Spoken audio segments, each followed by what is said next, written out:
Et bonjour à tous, mon nom est François Letarte. Bienvenue sur ma chaîne JDR d'Aidrant, une chaîne consacrée aux jeux de rôle sur table. Nouvel angle de vue là, en voiture. Une vie de rôliste spontanée. Je voulais la faire avant de l'oublier. Écoute, c'est ainsi, là, je vis le festival du gnome. Je vous le dis. Pourquoi je vous dis ça? C'est parce que je pense que c'est la première fois de ma vie de rôliste que j'ai autant de gnomes qui apparaissent un peu partout. Les gnomes, j'ai rien contre. C'est pas nécessairement ma race, tu sais, comme top. Mais je les trouve bien sympathiques. Mais c'est ça, j'en ai comme partout. Ça me tente de vous parler des gnomes qui font partie de ma vie. Puis tu sais, le fait que... Et aussi le fait que le mot gnome a jamais autant sorti de ma bouche en peu de temps. OK, regarde, je vais commencer. Reculons dans le temps. Ça m'a fait rappeler quelque chose, cette histoire-là, d'avoir des gnomes partout, que... Il y a de cela, là, 2-3 semaines, peut-être, j'ai raconté une anecdote. J'ai croisé un gars, c'est un de mes premiers meneurs de jeu, puis tout ça. Puis quand j'ai raconté l'histoire, je me suis souvenu que dans sa game de Advance, je me souvenais pas c'était quoi le personnage avait fait. Mais là, avec ce que je vous raconte là aujourd'hui, je me suis souvenu que c'était un gnome. C'était un gnome illusionniste. Tu sais, il m'avait parlé que c'était un build intéressant. Puis sérieusement, je pense que c'est la première fois de ma vie que je rencontrais ce mot-là, tu sais, carrément, que c'est gnome, puis, tu sais, m'expliquer c'était quoi, puis tout ça, puis que avec les illusionnistes, ça marchait, fait que, tu sais, je peux raconter aucun au fait, mais au moins, cette parcelle-là de mémoire m'est revenue, tu sais, j'ai joué un gnome illusionniste à Advance première édition, voilà. Fait que je me souviens de mes deux premières... En fait, je me souviens de mes deux seuls personnages que j'ai joué à Advance première édition. Pas des personnages que j'ai joué bien longtemps, mais bon. Le gnome illusionniste est mon premier personnage, un assassin humain. Chaotique, bon. OK, bon. Fait que, qui s'appelait Le Fou. Bon, ben, je me souviens pas du nom du gnome. Je suis sûr que j'avais un nom, c'était Gnomo, là, une affaire de même. Tu sais, c'est mon genre de pas trouver des noms. OK, maintenant, c'est qui les gnomes? Là, on va faire le grand palmarès des gnomes. OK, dans ma game de lundi, de Casavant lundi, eh bien, écoute, il y a deux armes forgées. Déjà, des armes forgées, c'est des affaires construites. Faut bien que ça vienne de quelque part. Donc, ouais, c'est des gnomes qu'ils ont fait. Allons-y avec des clichés. Puis, ils ont rencontré le gnome qui s'appelle, merde, c'est quoi? C'est le maître Calque. Le maître Calque qui a demandé d'avoir des gens pour le protéger. Ils ont répondu à l'appel. Puis ça, c'est la gang qui font un coup d'État. Ils préparent un coup d'État contre le roi. Puis c'est ça, ils font ça un peu tout croche. Mais bon, j'ai mis un maître Calque un peu dans leur chemin pour montrer un personnage qui connaît des affaires, qui peut un peu les guider et qui est d'accord avec eux avec leur coup d'État. Ils n'aiment pas le roi. Puis en fait, le maître Calque, ça va être un genre de Père Noël pour eux autres parce qu'il va pouvoir leur fabriquer des objets avec de la magie dedans. Fait que dans le fond, c'est ça. Fait que le maître Calque va être très, très utile.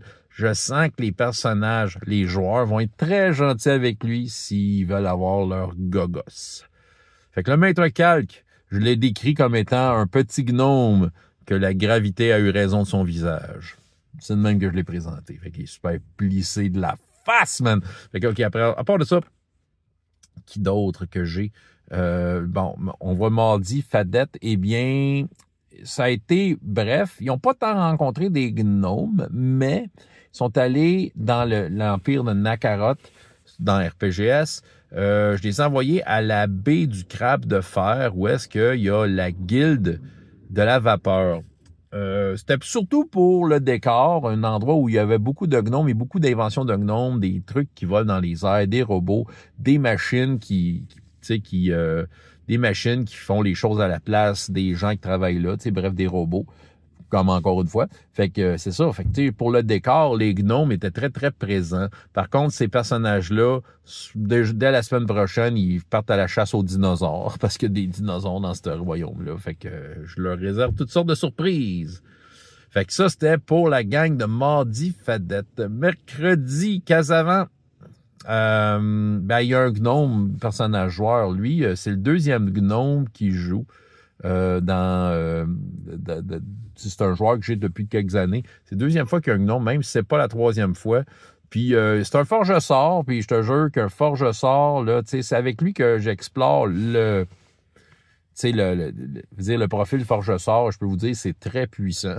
C'est comme justement, il fabrique des trucs magiques, en quelque sorte. C'est tant que ces objets-là, je veux dire, c'est une machine de guerre. Sans ces objets, il est tout nu pas mal, mais avec ces objets-là, il devient une machine de guerre incroyable. Il a toutes sortes de capacités. Puis au fil du temps, il m'a comme dealé. Ah, je peux-tu faire telle affaire? J'ai dit oui, c'est des affaires. Fait qu'il y a des espèces d'un fouet qui pogne en feu, mais qui fait du magnétisme, en tout cas, tu sais, bref. Fait qu'un gnome, il s'appelle Larson. Et ce joueur-là, c'est sa dernière année que moi, il est en secondaire 5. Fait que, tu sais, dans le fond, tu sais, je m'arrange qu'il y ait une belle année, là, tu sais. C'est sûr, je mets pas ça facile nécessairement. Mais il a le don de savoir briller. C'est un joueur qui, déjà, il est d'expérience. Il joue déjà à donjon en dehors de ma table. Fait que, c'est ça, tu sais. Puis il comprend bien le jeu, les règles. Bref, il est à son affaire. C'est ça, tu sais, écoute, un joueur, au final, le fun, c'est un joueur que j'ai eu de la misère avec une couple d'années, mais tu sais, il a maturé, puis il est mieux qu'il était. Puis son personnage est le fun. Donc, un autre gnome. Et pour finir, jeudi Casavant, la groupe est en train d'explorer la statue géante d'un griffon qui est en fait un genre d'âme forgée géante. C'est une statue vivante. Ils sont en train de découvrir comment qu'elle marche, mais elle est prise dans un monde où il y a de la glace, il y a du froid, il y a un cœur qui peut servir peut-être à partir la machine, mais le cœur est rempli de champignons, tout ça. Tu sais, ils ont de l'ouvrage à faire, mais ils ont clairement l'intention de partir cette machine-là qui a été créée par des gnomes. Et ils ont commencé à rencontrer des squelettes de gnomes.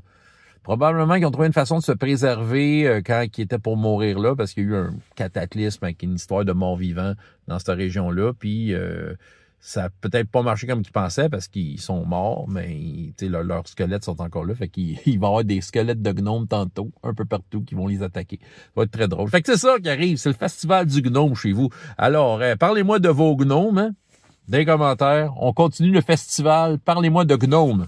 Je veux ça dans les commentaires. François Letarte, JDR des 30, et jusqu'à la prochaine fois, il y a autant de plaisir dans la vie que dans les jeux. Au revoir.